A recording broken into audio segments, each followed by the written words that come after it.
नमस्कार दोस्तों, Bhiwani education hub में आपका स्वागत है। आज मैं आपको साइंस के पार्ट नंबर 3 कराने वाला हूं, जिसके अंदर मैं आपको साइंस के क्वेश्चनों से जुड़े कुछ महत्वपूर्ण फैक्ट भी बताऊंगा। तो आप इस वीडियो को लास्ट तक देखें और इस वीडियो की अगर PDF चाहते हैं तो लिंक डिस्क्रिप्शन में दिया हुआ है। और वीडियो अगर आपको पसंद आती है तो वीडियो को लाइक, शेयर एंड चैनल को सब्सक्राइब करना न भूलें। अधिक ऊंचाई पर मानव शरीर में लाल रक्त कणिकाएं जिनकी संख्या बढ़ती है या घटती है। मानव जब अधिक ऊंचाई पर जाता है तो उसकी RBCओ की संख्या बढ़ती है या घटती है, तो संख्याएं बढ़ जाती हैं। मानव रुधिर में कोलेस्ट्रॉल का सामान्य स्तर क्या होता है? 140 से 180 mg। यदि किसी व्यक्ति की रुधिर वाहिकाओं की त्रिज्या कम हो जाए, जो उसका रक्तदाब उसका रक्तदाब फिर बढ़ेगा या घटेगा? तो बढ़ेगा, क्योंकि रुधिर वाहिकाओं की त्रिज्या कम होने के कारण वो सिकुड़ जाती हैं, इसलिए रक्तदाब बढ़ेगा। मानव शरीर के किस अंग में लसिका कोशिकाएं बनती हैं? तो दीर्घास्थि के अंदर। स्तनपायियों में श्वेत ग्रंथियां मूलतः संबंधित हैं ताप नियमन से। मानव हृदय में कक्ष की संख्या है 4 होती है, जिसमें 2 निलय होते हैं और 2 आलिंद होते हैं। मधुसूदनी अंततः स्राव एक ग्लाइकोलिपिड है। मानव शरीर में पैरों की हड्डियां हैं, फिबुला एवं टिबिया। गर्भाशय के लिए वैकल्पिक शब्द क्या है? गर्भाशय के लिए दूसरा शब्द का प्रयोग दूसरे किस शब्द का प्रयोग करते हैं? यूट्रस का।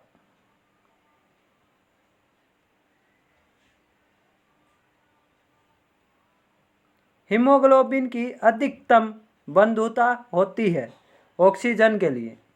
कौन सी ग्रंथि सेक्स हार्मोन का स्राव करती है? एड्रिनल ग्रंथि। मानव शरीर में हार्मोनों में से कौन सा रक्त कैल्शियम फास्फेट को विनियमित करता है? पैरावुट हार्मोन। पैरावटु हार्मोन। मानव में शरीर के किस भाग में शुक्राणु डिंब को निषेचित करता है? डिंब वाहिनी में। जब वृक्क कार्य करना बंद कर दे तो कौन सा पदार्थ जमा होता है? रक्त में नत्रजनित अपशिष्ट पदार्थ। जब एक व्यक्ति वृद्ध हो जाता है तो सामान्यतया उसका रक्तदाब अधिक आयु के अंदर जब मनुष्य पहुंच जाता है तो उसका रक्तदाब घट जाता है। मानव शरीर में पुच्छ कौन सी संरचना में संलग्न होता है? बृहदांत्र में।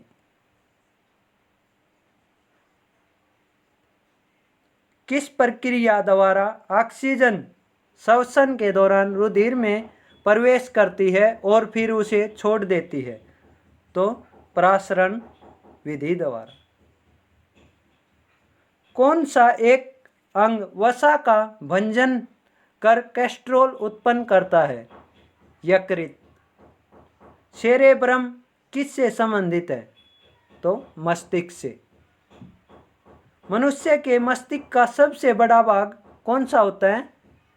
परम मस्तिष्क। मानव शरीर की किन कोशिकाओं में से कम पुनर्योजन शक्ति होती है? मस्तिष्क कोशिकाओं में। किसी मृतप्राय व्यक्ति का गुर्दा लेने के लिए उसे किस स्थिति में होना चाहिए? केवल तंत्रिकीय प्रक्रियाओं का अवसान। यदि एक पिता का रक्त वर्ग ए है और माता का रक्त वर्ग ओ हो तो बताइए कि उसके पुत्र का कौन सा वर्ग हो सकता है? ओ। कोई बी प्रकार के रुधिर वाला व्यक्ति किसी आकर्मिक संकट में किस प्रकार के रुधिर वाले व्यक्ति को रुधिर दान कर सकता है? ए बी या बी समूह वाले को? यदि माता पिता में से एक का रुधिर वर्ग ए बी है और दूसरे का ओ, तो उनके बच्चे का संभावित रुधिर वर्ग होगा ए या बी। संतानों की भ्रूणीय अवस्था में माता के गर्भाशय के अंदर ही रक्त का थक्का बनने से मृत्यु हो जाती है। इस रोग को आर्थियोब्लास्टोसिस फिटेलिस कहा जाता है। इसका कारण है पिता का RH फैक्टर प्लस तथा माता का RH माइनस होना। कौन सा रक्त समूह सर्वग्राही है? A B.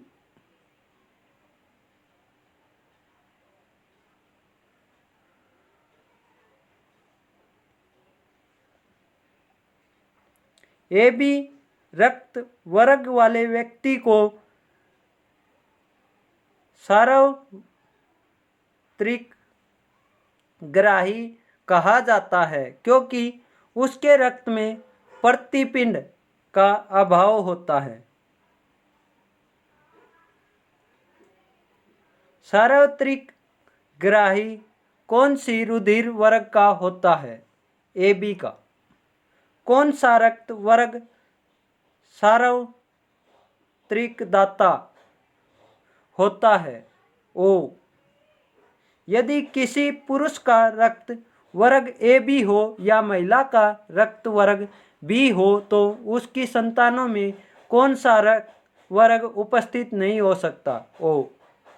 मनुष्य में कुल कितनी हड्डियां होती हैं? 206। नवजात शिशुओं में हड्डियों की संख्या लगभग कितनी होती है? 300। मनुष्य की खोपड़ी में कितनी अस्थियां होती हैं? 8। मनुष्य के शरीर में पसलियों के कितने जोड़े होते हैं? 12। शरीर की सर्वाधिक प्रबल अस्थि होती है जबड़े में, दांत का एनामिल। मानव शरीर की सबसे छोटी हड्डी होती है स्टेपिज। मानव शरीर की सबसे लंबी हड्डी होती है फीमर, जांघ की हड्डी। मनुष्य के शरीर में पैर की हड्डी खोखली होती है। टिबिया नामक हड्डी किसमें पाई जाती है? टांग में। अब हम इन्हीं प्रश्नों से रिलेटेड कुछ फैक्ट पढ़ते हैं।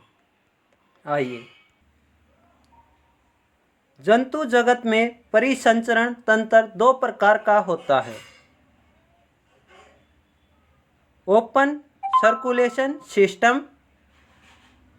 ये तंत्र ऑर्थोपोडा, कॉकरोच तथा मुल्कोआ में पाया जाता है।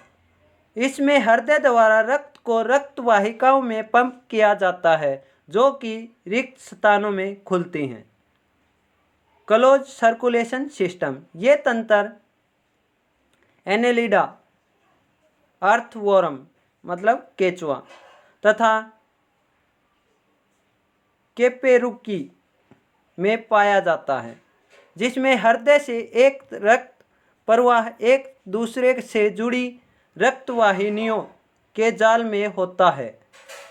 इस तरह का परिसंचरण तंत्र ज़्यादा लाभदायक होता है क्योंकि इसमें रक्त प्रवाह आसानी से नियमित किया जा सकता है। सभी केपेरुकियों में कक्षों से बना हुआ पेशी हृदय होता है। मछलियों में 2 कक्षीय हृदय होता है जिसमें एक आलिंद और एक निलय होता है। तो मछलियों में कितना कक्षीय हृदय होता है? 2 कक्षीय।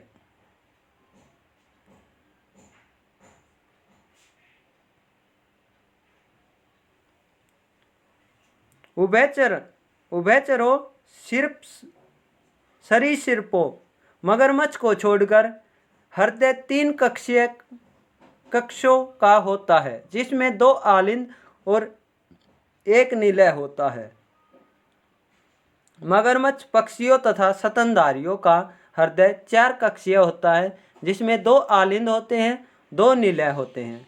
मानव परिसंचरण तंत्र, इसे रक्तवाहिनी तंत्र भी कहते हैं। तो इसका दूसरा नाम क्या है? रक्तवाहिनी तंत्र, जिसमें कक्षों से बना पेशी हृदय बंद रक्तवाहिनियों का एक जाल रक्त एवं तरल समाहित होता है। हृदय की उत्पत्ति मध्य जनसतर मिसोड्रम से होती है तथा यह दोनों फेफड़ों के मध्य वक्ष गुहा में स्थित रहता है। यह थोड़ा सा बाईं तरफ झुका रहता है तथा यह बंद मुट्ठी के आकार का होता है।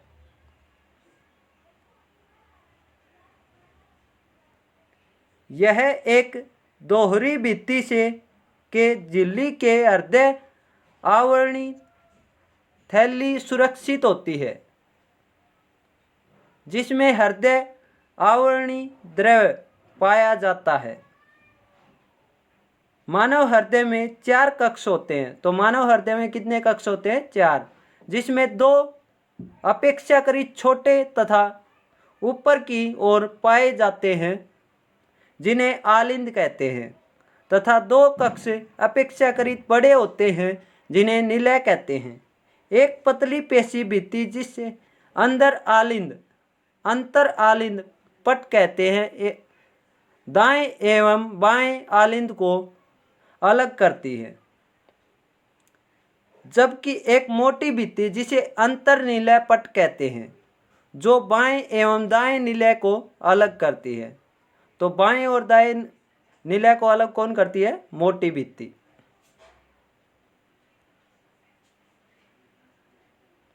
अपनी अपनी ओर के आलिंद एवं निलय एक मोटी रेशीय उत्तक जो आलिंद निलय पट या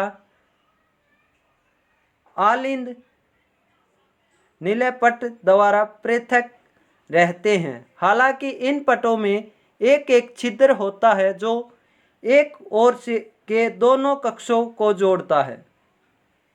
दाहिने आलिंद और दाहिने निलय के रंध्र 3 पेशीय जल्लों द्वारा अलग रहते हैं, जिन्हें हम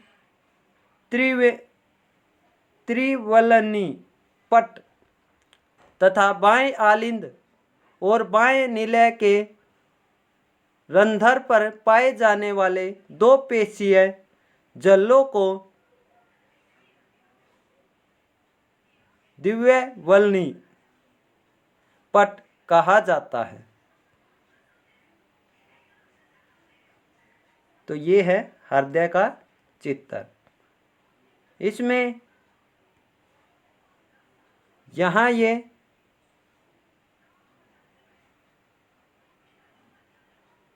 दायां निलय दिया हुआ है, मतलब राइट साइड में जो निलय होता है वो ये वाला है, और जो राइट साइड में आलिंद होता है वो ये वाला है, और लेफ्ट साइड में निलय ये वाला है, और लेफ्ट साइड में आलिंद ये वाला है। तो हृदय में 2 आलिंद होते हैं और 2 निलय होते हैं।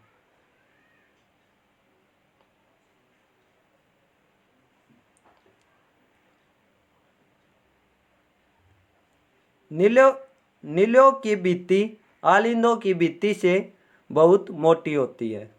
तो नीलों की भित्ति जो आलिंद की अपेक्षा में बहुत मोटी पाई जाती है। अब मानव शरीर से जुड़े कुछ तथ्य जान लेते हैं।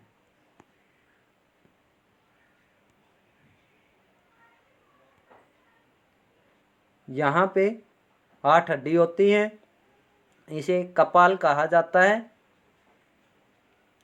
और ये शोल्डर होते हैं यहाँ पे। ये यहाँ पे जो पसलियाँ होती हैं ये 12 जोड़ी पाई जाती हैं मानव शरीर के अंदर। और यहाँ पे ये जांघ की हड्डी होती है जिसे फीमर कहते हैं। और आप देख सकते हैं ये परम मस्तिष्क, अनुमस्तिष्क, ब्रेन स्टेम, मेरुदंड, जो ये वाली हड्डी होती है इसे कहते हैं मेरुदंड।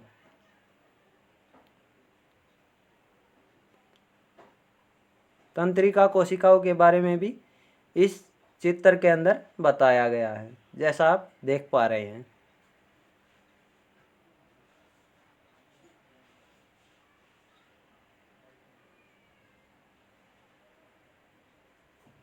जो टिबिया नामक हड्डी होती है वो टांग के अंदर पाई जाती है। और कुछ महत्वपूर्ण पॉइंट्स मानव शरीर से जुड़े हुए तथ्य उनको जानते हैं। मानव शरीर तंत्र। तो शरीर की संरचनात्मक एवं क्रियात्मक इकाई कोशिका है। सामान्य कोशिकाएं मिलकर ऊतक बनाती हैं। तो कोशिकाओं से मिलकर ऊतक बनता है। ऊतक मिलकर अंग तथा अंग मिलकर अंग तंत्र बनाते हैं। मानव शरीर में विभिन्न प्रकार के अंग तंत्र जैसे पाचन, श्वसन, परिसंचरण तंत्र, मांसपेशी, अस्थि कंकाल, जनन तंत्र, तंत्रिका तथा अंतःस्रावी तंत्र उपस्थित होते हैं। मानव शरीर से संबंधित महत्वपूर्ण तथ्य।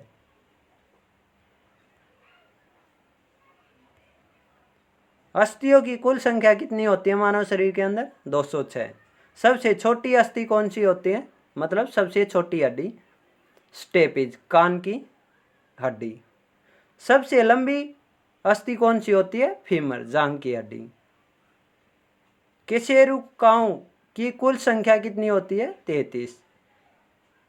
पेशियों की कुल संख्या 639 या फिर 650। सबसे लंबी पेशी सार्टोरियस। बड़ी आंत की लंबाई होती है लगभग 1.5 मीटर या लगभग 5 फीट। छोटी आंत की लंबाई 6.25 मीटर या 20 फीट। यकृत का भार पुरुष में होता है 1.4 से 1.8 किलोग्राम। यकृत का भार महिलाओं में होता है 1.2 से 1.4 किलोग्राम।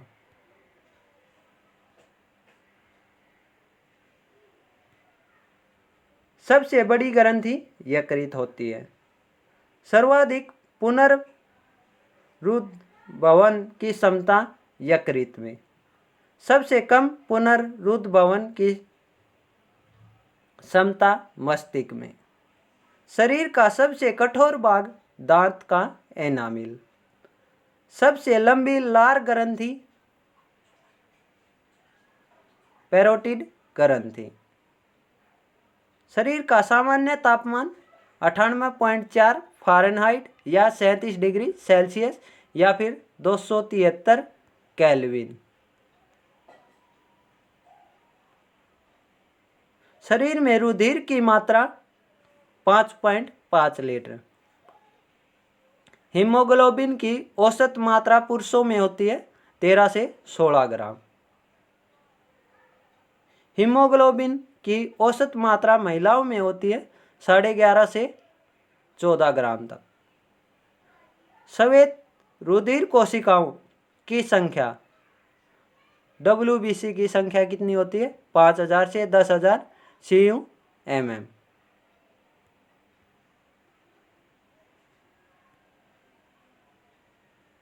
सबसे छोटी श्वेत रुधिर कोशिका लिम्फोसाइट।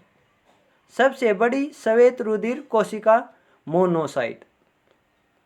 RBC का जीवन काल कितना होता है? 120 दिन। WBC का जीवन काल कितना होता है? 2 से 5 दिन।